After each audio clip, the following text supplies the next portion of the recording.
ఇప్పుడు చెప్పు, నేను ఎటు పోవాలి? ఎందుకు ఎందుకు డ్యూటీకి పోవాలి నేను?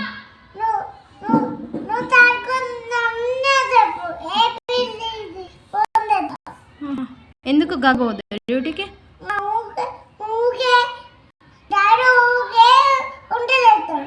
డాడీ వంట చేస్తాడు, నేను డ్యూటీకి పోవాలా?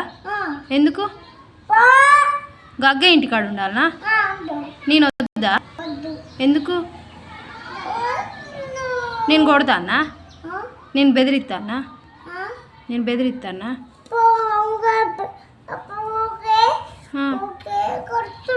ఊకే కొడుతున్నానా? గగ్గ అయితే కొట్టాడా? అందుకే నన్ను డ్యూటీకి పోమంటానవా? గగ్గ అయితే ఇంటికాడ ఉండాలి. ఇక గగ్గ ఇంటికాడ ఉండాలి, నేను డ్యూటీకి పోవాలి. గగ్గ అయితే మంచిగా చూసుకుంటాడా? సరే, రేపటి నుంచి నేను డ్యూటీకి పోతా. గగ్గ ఇంటికాడ ఉండి వంట చేసి మీకు స్నానం పోతాడు, సరేనా? తినిపిస్తాడు మీకు.